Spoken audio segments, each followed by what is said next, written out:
Hi there guys. So yes, as you know, my name is Gary Stokes and I'm with OceansAsia, a new NGO that we've just set up here in Asia for Asia. So why are we here at a vegan conference? Well, for most people there are three main reasons why people go vegan. It could be the health aspect. For many it's the animal cruelty.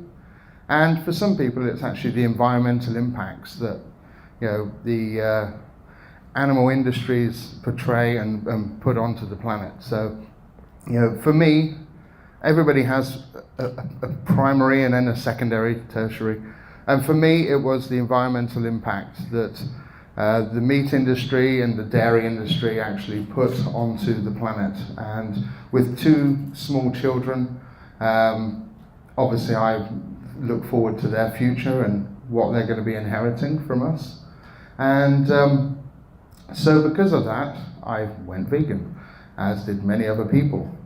One of the things that we always see is people talking about climate change and how we need to reduce emissions and everything else. And for anybody who's seen the movie Cowspiracy, and I'm sure people here have, the largely unmentioned aspect is actually animal production and the meat industry, especially with the CO2 emissions coming out from cow farts, as Kip put it. And that's where I come into this with the ocean role. And we'll just go to the first one. So our oceans are in dire straits at the moment. 80% of the global fisheries are already exploited or depleted. And obviously this is not going to bode well for mankind. As a very good friend of mine, Captain Paul Watson, says, if the oceans die, we die. And there can never be a truer word spoken.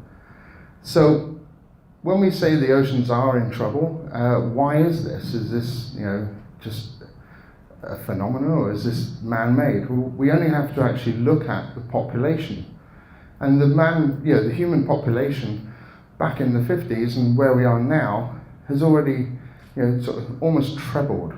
We're at 7 billion people, and 7 billion people that are actually eating animals. And obviously with all those mouths to feed, we have the massive demand. We are now eating more animal product meals a day than our grandparents used to. They'd eat meat once a week, twice a week maybe.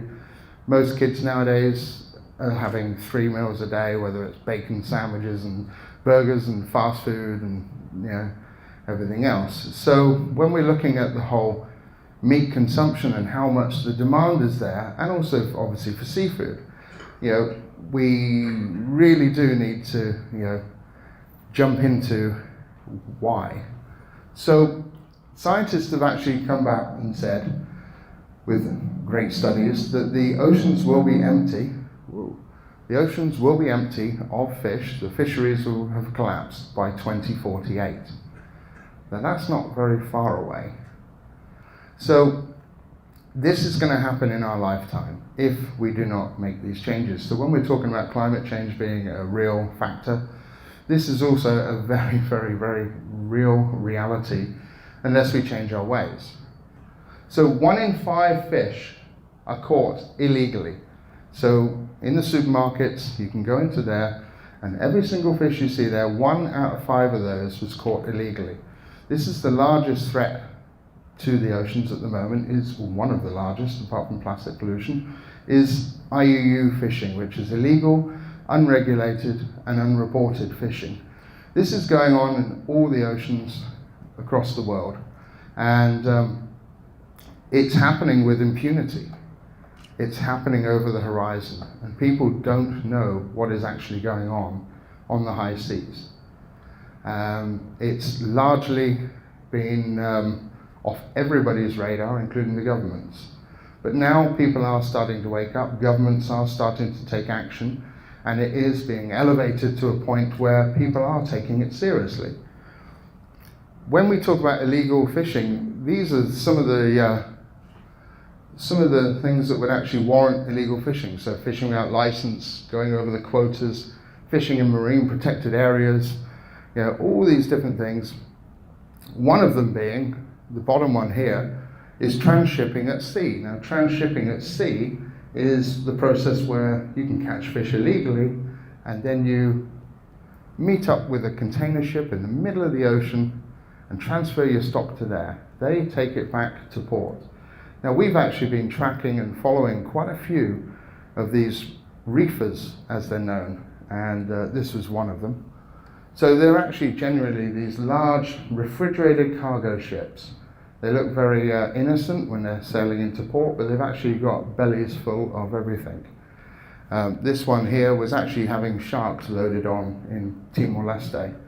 And this is happening all over the world. Fishing boats will actually go out to sea and they can stay out there for years upon years upon years because of ships like this. The refrigerated cargo ships go out, they collect the catch, but they also refuel and replenish the vessels at sea, so they never come back to shore. So we never know where they're operating. They're meeting at little rendezvous points on the high seas, out of sight of all law enforcement. And that is where most of the illegal fishing is actually going on, over the horizon. So one of the things that we're focusing on is actually tracking these ships, and luckily with some of the websites and things out there now, we've got a great organization called Global Fishing Watch, and people are actually starting to watch and track these ships on the satellites. Most of these ships have what they call an AIS beacon, and they're actually broadcasting that. So we can actually see their movements, but then also they go dark, where they turn this off. And that's normally where illegality is normally going on. But we can also see the fishing boats that they're meeting up with. And then we start doing background checks into those companies. And it's amazing what we're finding out. However, another one is, where is all the fish going? So we're looking at around 95 to 100 million tons of fish being caught every year. And it's amazing, and most people don't realize, but a third of that is actually going to feed livestock. So, when we're looking at fish stocks collapsing, we're actually feeding a third of every single fish we're catching to livestock. So we're taking one source of protein, if you want to call it that. I call it an animal with a conscience, but we're taking one species to feed another, to fatten them up, to bring them to market, to make us happy. And it really is quite scary. This is where the fish meal, so the fish, it's called trash fish normally, and it's normally bait fish, so it's like sardines and anchovies and things like that. Fish that could actually go to feed, small coastal communities and things like that, but it tends to be used to fatten up to sell higher value fish such as tuna and salmon to the Western societies. So this is where the breakdown of the 56% of the fish meal goes to fish farms. Now, one of the things that we're seeing is everybody saying, oh, well, we're not going to eat wild fish, we're going to eat farmed fish. That's much better, right? Well, there are environmental impacts of even where the farms are. The fact that a lot of the feed falls through the nets and ends up rotting on the sea floor just below it and creating toxic zones, which is why fish farms move quite often. But besides that, it's the actual quantity of fish, so 56%, and that was a third of all the fish caught in the world, go to feed and fatten up salmon. It takes 3 to 5 pounds of fish to fatten up and make 1 pound of salmon. And that's insane. We're taking 3 to 5 pounds to make 1. Now, even my kids, when they were in primary school, would just be saying, that doesn't add up. I mean, that's ridiculous. And when you look back at the population explosion that we're seeing and the fact that everybody is demanding more and more fish, it just doesn't compute. 20% goes to pigs. We'll get onto that one. 12% to poultry and 12% to others. So this I took in a bluefin tuna cage in Malta. My brother and I climbed into one of these cages that was off the coast of Malta. And there they were fattening up these bluefin tuna for market, mainly to Japan. Now, bluefin tuna, critically endangered species, but they're catching them as juveniles. The word ranch, if ever you see ranch on anything, doesn't mean it was grown on a farm. They're wild caught as juveniles, so they've never had a chance to spawn and repopulate. And they're put in these pens and they're fed bait fish. Each of these pens, they're about 60 meters across. And they had over 1,000 bluefin tuna, and there was 5 of these pens. And each of these pens had 1 ton of bait fish every 2 days just to fatten up the tuna. So that's where the bait fish was going, pens like that.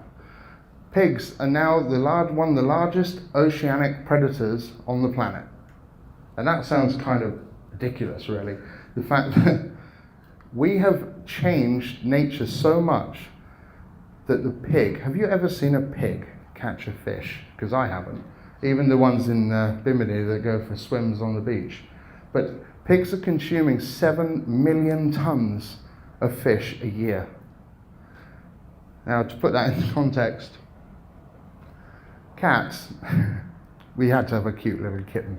I'm actually a dog person myself, but yeah, so cats eat 2.4 million tons of fish in their cat food every single year. To put that into context, North Atlantic grey seals only consume 314 tons. So the domestic cat is actually eating far, far, far more than the North Atlantic seals, which are actually meant to eat fish. So when we start thinking about, vegans are fanatical, they're ramming it down our throats and things like that, it's not. We're actually, all I'm doing here, I don't like to preach. I do like to put out the facts and people can draw their own conclusions. But the insanity that we're getting to right now is just, So next one, this one is interesting. This one I actually took in a food expo in Hong Kong. And this is a southern bluefin tuna. Now everybody will say, yeah, but it's okay. I only eat sustainable fish. Sustainable seafood. Well, I'd like to say, as far as I'm concerned, and I'd like to be proven wrong, there are no sustainable seafood wild caught fisheries at the moment. The only reason why I say that is because there are 3 main elements to become a sustainable seafood industry. And some of the fishing companies are actually getting close to some of them. The 3 main elements, just to break it down into a simple form, would be using a method of fishing that is non-destructive to the environment and has a minimum bycatch. That's number 1. Number 2 is scientifically based quotas. And that has to come from non-biased scientists. A lot of these scientists write studies and they're actually funded by the government. And obviously the government have trade deals that they have to fulfill. So, it's all the business of extinction, really. And number 3, which is the hardest one, which is enforcement. So when we say sustainable, we are getting fishing companies that are using the right fishing gear. They're not killing loads of seabirds and not getting loads of bycatch. We are getting that. Some of them are actually meeting quotas as well. And some of them, that is great. However, if you have a fishing boat that's going out of port and you say it's sustainable, and then you have 10 more that are following it that are non-sustainable, they're actually going out to fish from the same fishery stock. How can that quota system be accurate? If they say you can catch 10,000 fish, and they go out and catch 10,000 fish, but then you've got 5 other boats that follow you out the harbour, how can they actually be sustainable? And this is the problem. We're seeing these MSC certifications. Friends of the Sea was this one. So this fella was actually labelled as sustainable. He's a southern bluefin tuna. And southern bluefin tuna, out of the 3 tuna species, are the most endangered of all. They're down to about 2 to 3% of their population. So, and that also took a lot of bait fish. They caught 5,400 tons of tuna, and they fatten that up to 9,600 tons. Now to do that, it took 50 to 60,000 tons of bait fish. So I mean, that's where, when we say we're plundering the oceans, we really are. So this guy was sat here with all this Friends of the Sea paraphernalia around, saying about how sustainable they are, and they're being driven now into the Hong Kong market. And yeah, we had a big go at all the restaurants before. They removed bluefin tuna, but now they're being told it's okay, it's sustainable, and it's far from it. They're taking wild juveniles that don't have a chance to breed. I'm not sure where we are. Other non-sustainable things, and this one I had to get in because obviously people know me from the shark fin industry, especially the shark fin traders. You know, besides the fish that we're eating, obviously we are also eating sharks. And you know, there's predictions that it's 100 million sharks a year. I'd like to say it's probably closer to 200 to 250 million sharks a year. And people say, really? Are there that many sharks? That's impossible. That's just a made up number. It's impossible. This was one rooftop in Kennedy Town. And I estimated by taking a 1 meter by 1 meter footprint and counting the fins, and then obviously with the size of the roof, we had over 40,000 sharks. That was one day, one roof. That was back in 2013, this one. And a distraught lady phoning somebody to say, there's some guy here with a camera.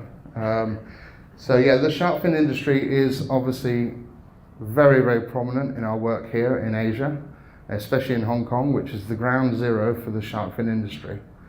So, you know, sharks are not just being used for fins. That's one thing I'd like to try and get out there. It's not just about shark fin soup. It's very, very convenient for people in the West to blame bloody China, they're killing all the sharks for shark fin soup. They're not. Everybody is killing the sharks. It's what I call a global shark crisis.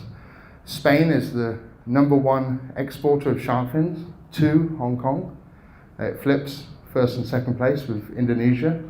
So when it comes to the shark issue, it is a global problem. And we're not just killing them for fins, we are killing them for the meat. If you have fish and chips in Australia, it's likely flake, unless it says otherwise. So, you know, people in Australia are eating fish and chips, they're actually eating shark and chips, but it's just not on the menu as shark, it's relabeled as flake. And I'm sure people, you know, maybe enjoy that, but when they sit on their internet and blame Asia for their shark fin soup, and you're still sitting there eating their fish and chips, I think it's very hypocritical. So it's not just sharks, it's live reef fish. Hong Kong is one of the largest consumers of live reef fish. This was taken up in Sai Kung. And all these fish are very key predators on a coral reef. You know, coral reefs that sustain 25% of all life in the ocean, and yet only take up 1% of the actual ocean's footprint. So these guys here, all very, very important species, iconic species. The Napoleon wrasse there in the middle, the humphead wrasse, he's an endangered species, and yet people are still serving them up in banquets in Hong Kong and around the region. So live reef fish trade is another big industry that we need to tackle. And it's not just the fish, as I say here. It's also all the mollusks, the clams, the crabs, the crustaceans, you name it, everything. We are literally eating the oceans alive in a giant banquet. It's almost like one of these supermarket dashes where you go running in, grab as much as you can before the time runs out, and time is starting to run out. So yeah, if any of you have actually ever walked around the Shung Wan area, you'll see all the dried seafood shops down there, obviously with shark fins, but there's so many other species that people don't talk about, they don't really notice. And that's one of the things that I'm just working on with my colleagues at the moment, to try and educate people more on TCM. So TCM is traditional Chinese medicine. Some of the Chinese medicine is very, very, very important. It's very good. However, we are condoning some of the over-exploitation And especially in this case, I mean, this is sea cucumbers. Who has ever seen a campaign to save the sea cucumber? It's not sexy. Nobody wants to do it. But yeah, sea cucumbers, very, very, very key to the ecosystems, the delicate balance of life in our oceans, as are seahorses and starfish and everything else you can see down in Shenzhen, the abalone, things like that. We have a thing called the Four Treasures of the Sea, which is what is normally at most Chinese banquets for weddings and things like that. And they're shark fin, abalone, sea cucumber, and also fish maw. So that's the fish stomachs. So when you see those orange things that are sort of flattened and dried, that's actually a fish stomach. That's their bladder. When we're not eating them, we're putting them in doctors' waiting rooms and people's living rooms, because everybody loves the ocean, so I've just got to have a piece of the coral reef in my house. So the aquarium trade is also another issue. These guys here are from Hawaii. Well, they're not, they're actually in Mongkok. And 1 out of 10 actually make it to the shop in Mongkok. 9 of them die on the way. These are all species of a reef ecosystem that gives us life. And everybody loves Nemo, so everybody wanted to buy Nemo. So after the film Finding Nemo, the shopkeepers here thought it was Christmas because everybody wanted to have Nemo in their homes, so they were buying Nemo. But I'd rather see Nemo here, at home on a reef in the Philippines. So anyway, thank you very much for listening, and go vegan. Hopefully that will explain why.